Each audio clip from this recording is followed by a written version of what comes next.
Bismillahirrahmanirrahim. Assalamualaikum warahmatullahi wabarakatuh. Alhamdulillahilladzi faddala bani Adam bil ilmi wal azam. Wassalatu wassalamu ala sayyidina Muhammadin ghairil anam wa ala alihi wa sahbihi sahibul kiram. Amma ba'd. Sebagai hamba yang dhaif, yang selalu mengharap nikmat dan karunia dari Allah, sudah barang tentu kita wajib bersyukur atas limpahan karunia nikmat tersebut. Alhamdulillah, kita bersyukur kepada Allah di hari yang kelima bulan suci Ramadan 1444 Hijriah ini, atau bertepatan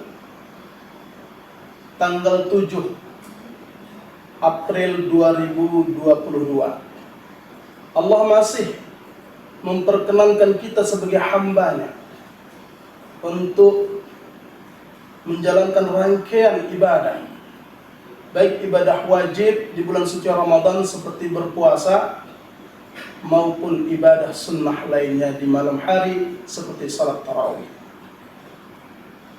Sembari salawat dan salam, mari selalu kita sanjung tinggikan keharibaan junjungan alam Nabi besar Muhammad sallallahu alaihi wasallam.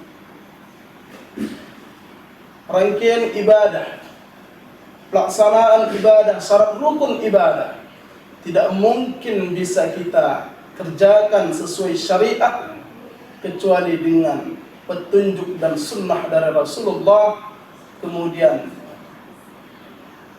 dijabarkan kembali oleh para sahabat, tabi'in dan ulama kita, ulama mutaqaddimin, ulama mutaakhirin, dan ulama mu'tabarin yang masih hidup di zaman sekarang, yang kita doakan tentunya semoga para ulama kita, guru-guru kita sehat walafiat dan selalu senantiasa dalam lindungan Allah untuk memberikan dakwah Islamiyah.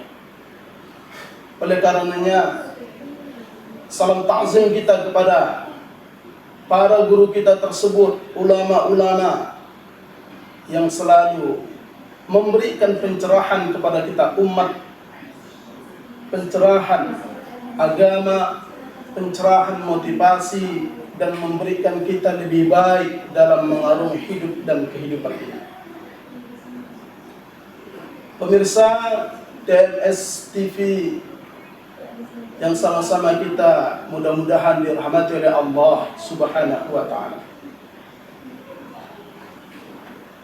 Bulan puasa, banyak para ahli agama Islam tentunya memberikan statement. Ada yang menyebut bulan puasa itu syahrul mubarak, bulan yang penuh keberkahan. Ada yang menyebutnya bulan puasa itu syahrul maghfirah, bulan yang penuh ampunan dosa dari Allah.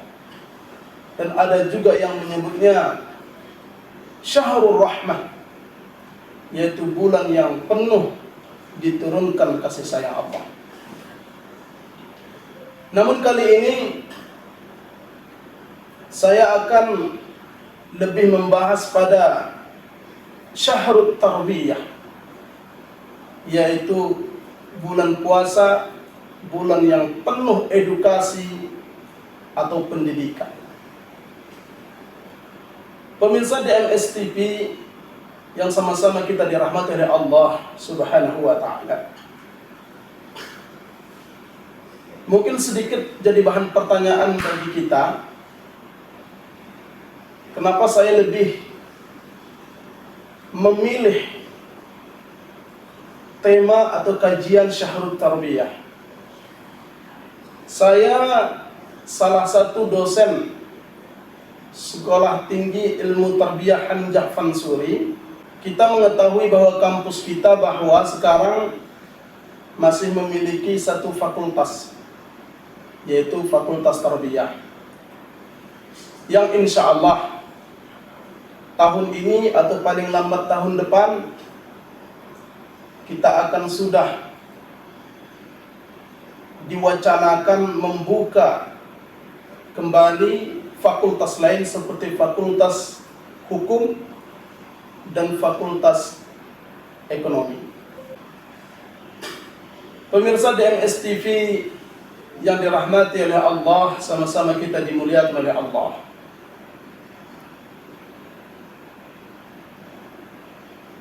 Ramadan banyak mengandung di dalamnya yaitu pendidikan. Di antara pendidikan yang bisa kita rasakan di bulan suci Ramadan adalah Ramadan itu mendidik kita supaya kita disiplin waktu. Ini sesuai dengan sunnah Rasulullah, bahwasanya disunnahkan kita memperlambat makan sahur, mempercepat berbuka puasa. Di antara dalil tersebut, untuk memperlambat makan sahur terdapat di dalam Al-Quran surah Al-Baqarah ayat 187, wa kulu washrabu hatta yatabayyana lakumul khaytul abyadu minal khaytil aswadi minal fajr summa atimmus siyama ilal lail. Artinya kira-kira makan dan minumlah kamu sehingga nampak benang hitam berganti menjadi benang putih.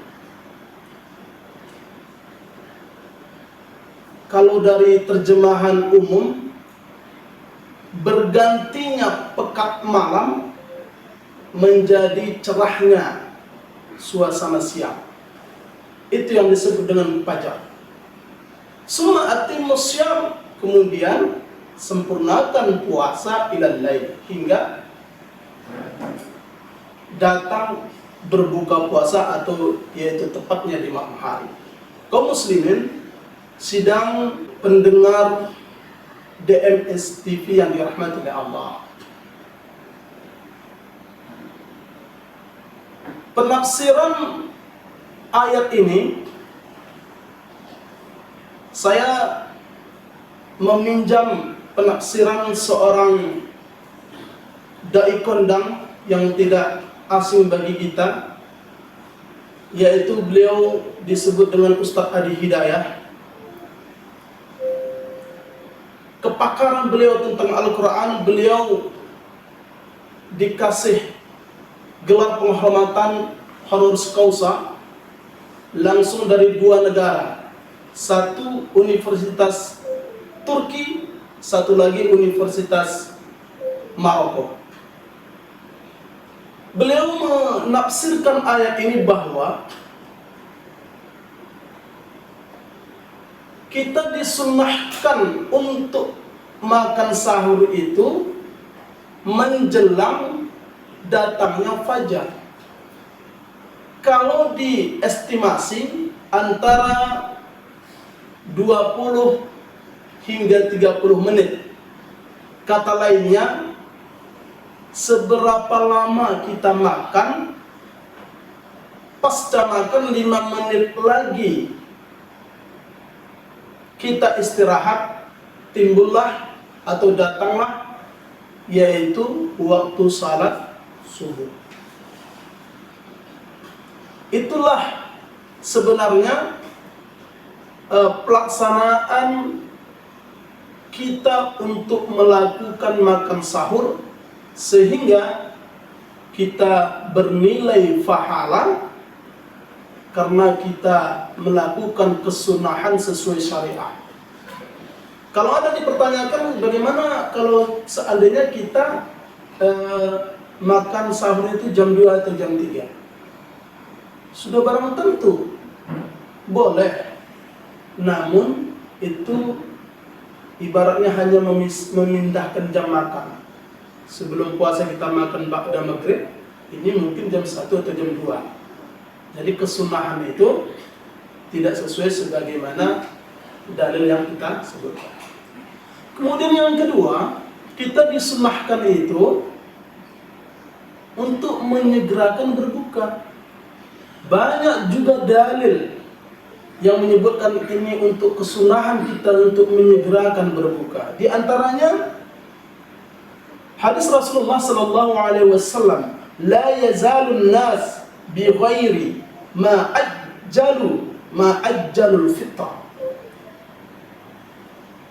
Manusia selalu mendapatkan kebaikan dengan dia menyegerakan berbuka puasa. Itu terdapat hadis riwayat Bukhari nomor hadis 173 atau hadis riwayat Muslim nomor hadis 1093. Artinya kalau kita renungkan di sini bahwa betapa maha kasih sayangnya Allah. Allah tidak mau kita lama untuk merasakan dahaga dan merasakan lapar, maka Allah menyuruh kita untuk perlambat makan sahur. Begitu juga Allah sayang kepada kita, Dia suka memandang kita ketika kita berbuka, maka Allah juga menyuruh kita supaya jangan lambat untuk berbuka, sehingga kita juga tidak lama merasakan haus dan lapar. Pemirsa DMS TV yang dirahmati oleh Allah, itu adalah satu nilai edukasi yang terkandung di dalam pelaksanaan puasa di bulan suci Ramadan. Yang kedua, yaitu kita bersilaturahmi. Bersilaturahmi di bulan suci Ramadan, setidaknya dengan kita melaksanakan salat tarawih, sembari kita melakukan ibadah sunnah salat tarawih itu, kita tentunya bertemu, bercengkrama dengan para sanak famili, kaum kerabat, handai tolan. Maka kita saling menyapa, saling berbaur, saling menasehati bahkan. Itu adalah cara terbaik kita untuk melakukan silaturahmi. Apalagi kita silaturahmi di masjid, kita mendapat pahala i'tikaf di masjid, kita bisa bergaul, menanya antara kita, keadaan kita, suasana kita, dan sembari kita juga bisa melakukan rangkaian ibadah kepada Allah. Yang kedua, silaturahmi di bulan suci Ramadan setidaknya yaitu tadarus Al-Quran. Tadarus Al-Quran itu sangat dianjurkan di bulan suci Ramadan, karena syahrul siyam syahrul Quran. Bulan puasa ini adalah bulannya Al-Quran, karena Al-Quran diturunkan tepat pada bulan suci Ramadan, sehingga sering kita peringati atau kita ulang tahuni yang kita sebut dengan nuzulul Quran. Pemirsa DMS TV yang dirahmati oleh Allah, apa dalil membaca Al-Quran? Di antaranya hadis yang diterima, hadis rawahu Tirmidzi nomor hadis 6469. Man qara'a harfan min kitabillahi falahu asr wa lam aqul alif lam mim harfun, walakinna alifun harfun, lamun harfun, wa mimun harfun, wa likulli harfun asru hasanat. Kata Rasulullah jelas dan terang dijelaskan dalam kalimat hadis tersebut, siapa yang membaca Al-Quran satu huruf, maka Allah memberi 10 kebaikan. Kemudian langsung ditegaskan oleh Rasulullah, walam akul alif lamun harfun. Ketika kamu membaca awal surah Al-Baqarah alif lam mim, itu bukan berarti kamu membaca satu huruf. Lamun alifun harfun, lamun harfun, wa mimun harfun. Itu sudah kamu membaca 3 huruf, berarti kamu sudah mendapat 30 kebaikan dari Allah apabila kita estimasi satu huruf 10 kebaikan. Kaum muslimin muslimat, pemirsa DMS TV yang dirahmati oleh Allah. Itu yang kedua dari nilai tarbiyah yang perlu kita lestarikan di bulan suci yang penuh berkah dan maghfirah ini. Yang ketiga adalah kepekaan sosial. Kepekaan sosial di dalam suasana tarbiyah sangat kita diberikan nilai edukasi. Kaum muslimin muslimat, pemirsa DMS TV yang sama-sama kita dimuliakan oleh Allah Subhanahu wa Ta'ala. Saya juga pernah membaca artikel dari almarhum Profesor Dr. Farid Wajdi Ibrahim, yaitu artikel tersebut dikeluarkan pada tanggal 11 Agustus 2012. Beliau menyatakan dan juga berpendapat bahwa Syahrul Ramadan Syahrul Tarbiyah. Bulan Ramadan adalah bulan pendidikan. Bulan pendidikan yang beliau namakan di bulan suci Ramadan, pertama, pendidikan jasmaniyah, di mana dalam rangkaian ibadah di bulan suci Ramadan, baik wajib maupun sunnah, diri kita ditarbiyah untuk melaksanakan rangkaian ibadah tersebut, melaksanakan salat tarawih, melaksanakan silaturahmi dan sebagainya. Sehingga secara tersirat kita di bulan suci Ramadan jangan hanya melalaikan dengan tidur atau berjalan-jalan sehingga habis satu harian, tapi manfaat dan faedah yang baik kita tidak mau lakukan.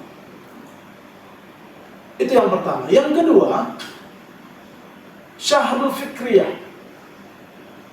Syahrul Ramadan, bagaimana Ramadan mentarbiyah pikiran kita untuk melakukan hal yang lebih baik dan bermanfaat.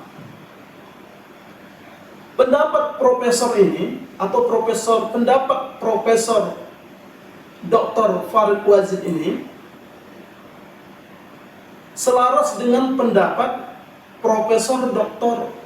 Syahril Harahat yang sekarang beliau menjabat sebagai Rektor IAI UIN, yang sekarang beliau menjabat sebagai Rektor UIN Sumatera Utara Medan. Di dalam buku beliau yang berjudul Moral Akademik menyebutkan bahwa perbedaan puasa bagi kaum akademisi atau intelektual dengan puasa masyarakat pada umumnya adalah para akademisi itu ketika tengah melaksanakan puasa di bulan suci Ramadan, maka sejatinya mereka mengkaji keilmuan, menggali informasi, menggali keilmuan melalui buku maupun informasi lainnya. Kemudian bagaimana supaya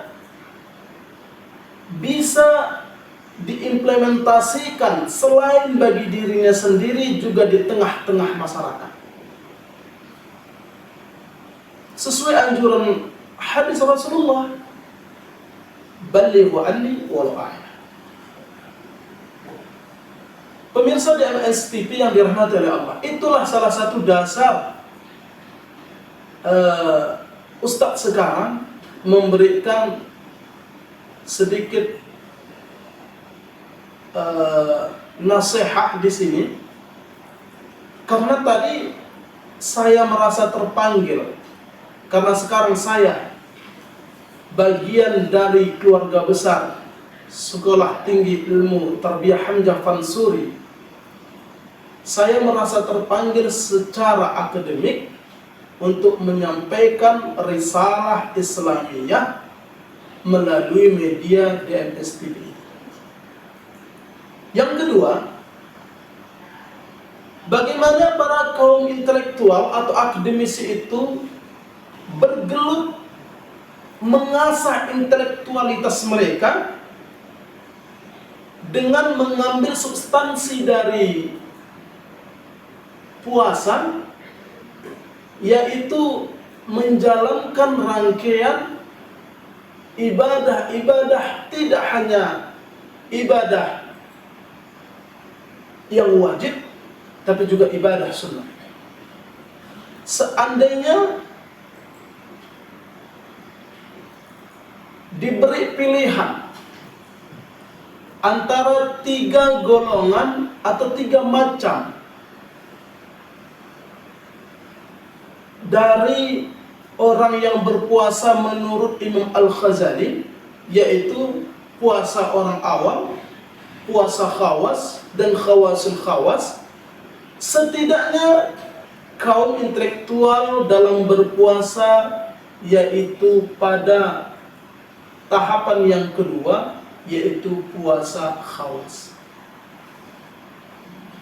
Puasa selain menahan lapar dan dahaga, juga bagaimana mengembangkan keilmuan dan bagaimana mengorientasikan keilmuan dengan memberikan, dengan menyalurkan, dengan menyampaikan kepada masyarakat awam yang butuh pendidikan dan butuh informasi pengetahuan. Kaum muslimin dan STP yang sama-sama kita dirahmati oleh Allah. Jadi itulah keselarasan antara pemikiran dua guru besar ini tentang syahrut tarbiyah di bagian fikriyah. Yang terakhir adalah pendapat, kembali kepada pendapat Profesor Dr. Farid Wazdi, yaitu tarbiyah, syahrut tarbiyah di qalbiyah. Bagaimana puasa ini bisa mendidik hati kita menjadi yang lebih baik, mendidik hati kita supaya kita bisa menghilangkan sifat-sifat yang tidak sesuai dengan tuntunan dan ajaran Islam. Karena semua yang ada di dalam hati kita bermuara kepada pikiran kita, kemudian kita implementasikan dalam sikap kita. Maka perlu dari hati bersih, insya Allah pikiran jernih, perbuatan pun menjadi yang lebih baik suci dan murni. Mungkin sekian dan demikian perjumpaan dan kalau kita sebut tausiah ini,